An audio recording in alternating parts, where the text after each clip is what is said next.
engeke ngithi mangiqala ngithi indumandumane yadume esizweni isihlahla somdlebe nontela mzimba bejembeje mphazweni empandla inhliziyo zamadoda ibomvu nebasetete nabasenyimba nemkhonto kwazi igazi laba ikhala amanzi ukhehlelezi lona okhulumayo osuka ezweni lase-Eastern Cape endaweni yaseMandeleni kwesikaSabi Sigodi ngokuhlala ngihlala lana eThekwini Verelem la ngisebenzela khona kodwa i-based kakhulu emihlanga abazali bami baseGoli ilapho engikhona osebenza abantu ngokulapha kwesintu nangokuthandaza. Actually I do it both spiritually and traditional healing.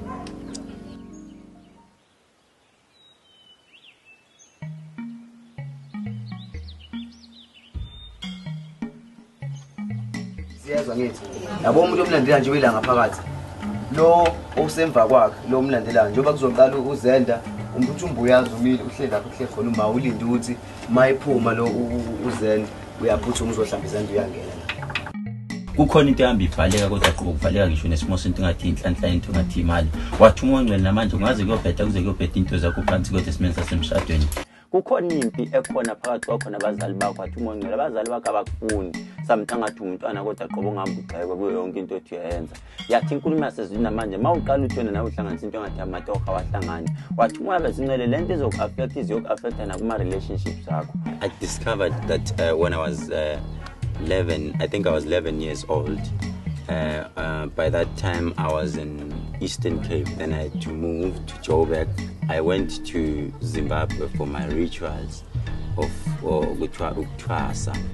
I face problems ezinzima ezinkulu ezinye esingeke size siveze ku media, especially umuntu mayizohlola esesigodlweni. That's private and confidential. Angeke ngikwazi ukuhamba ngikhululeke because unezinye inyanga ezithi lo muntu akabulawe. Why yena engaka? Because I'm 28 years old and there are people abadala abasho ukuthi no lo muntu kanjani if they've tried ukuthi benze izinto trying ukuthi bangiframe noma trying ukuthi ba undermine igama lami balise phansi. I think it was 2016 I was also gunshot at Verelem. They couldn't. Unfortunately, ayikho yangena leyo nhlamvu and I decided to, you know what, let me just get my guards because of lempilo esengikuyona. Awuhambe mama uyahlanganisa umshado wakho impela uyaphela ngoba lo sisi kunesichitha sekuhambele wakwenzela sona ngeke size simsho ngegama kodwa bekuthiwa ngelinye ilanga befanele simemeze ngithi mina singayikude masiphuma nje kwakho kube sengathi kunomuzi esufuna la esayidini angizwe ukuthi ngithini uma sifika ngithi mina nayi intombazana kodwa lokho ihlekisa ngawe njalo uma uphuma kube sengathi iyahlekisa ngawe uthi uMongcwele kunesikhathi la kwakwahamba abantu uyacelwa kodwa wayiqichibi phansi kanti weqichibi kodwa lesidumbu samntangathi amanzi ageza isidumbu wathi uMongcwele uhamba nesicwaco na samntangathi lento sihamba ithinta ngisho abantwana bakho qobo mawusathi usekhona bayasebenza abantwana cha basebenza. Thank you. Finish. Awuhambe uyohlanganisayo konke imali ebese uyafika la ekhaya ngizokusiza. The most expensive, we talk about millions. A million. It's not me idlozi lami elishoyo ukuthi njengamanje lo muntu kuze simsize into engaka. There are prices awuthola ukuthi afuna ucash. There are prices awuthola awafuna ucash, afuna ukuthi to pay the deposit even not even half. Pay kancane then maselungile. For example umuntu makagula angeke ngize ngithi khokha 20,000 maybe example no, if maybe they say 20,000 I'll say maybe give me 2.5 deposit then the rest of the money ibambe kuwe then masubona ukuthi so right then you pay my money. Yathi mezizweni isihlahla somdlebe nontela mzimba bejembeje mpasene empandla inhliziyo zamadoda ibomvu makhosi amakhulu makhosi amhlophe nabasetete nabasemimbane mkhonto kwazi igazi. Ubani ulindo kuhle?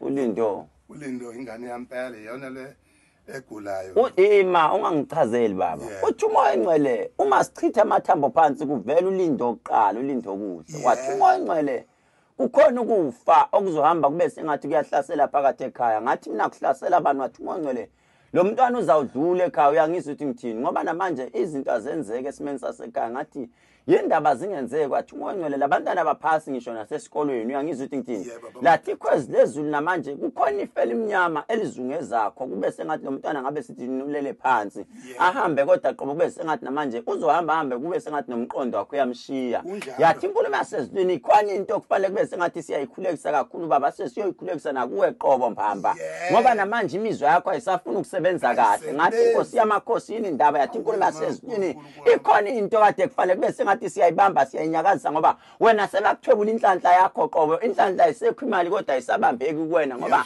namanje kodwa qobo bekufanele kube sengathi namanje kwehlisa imo sento engathi isifo phakathi ekhaya kukhona isilwana ade kufanele bese ngathi siyahlaselwa thi uMongcwele ngabe siye emshadweni wakho sithi masithi siyanyakazisa kukhona ukufa noma khona impi evuka kube sengathi ngabe sifuna umakoti noma sifuna umathandana kube sengathi naye kodwa qobo ngahamba hamba akuphunyuke khuluma baba uyabona yena uMakalindosa yenze yonke into ye baba awusho uhlobene kanjani nabantu bakaMdlalose mina yebo ushuthi ngoba ngumdlalose kushuthi ubaba washona umdlalose uma wasethandana nenye indoda eyakwami kukhona isibongo esivukakho size sithinta abantu bakaMdlalose uyangizwa ukuthi ngithini makuvuka abantu bakaMdlalose kube sengithiwa mina angiyicishe lento ngithi mina kanti lesibongo kwenzakalani ngoba kunesiko kwakufanele kube sengathi liyenziwa kakhulu qobo yathi inkulumo yasezulwini khona into ehamba kube sengathi iyageja kodwa kube sengathi ikhaphela ngaphandle esimeni sakaMdlalose wathanda utselo uma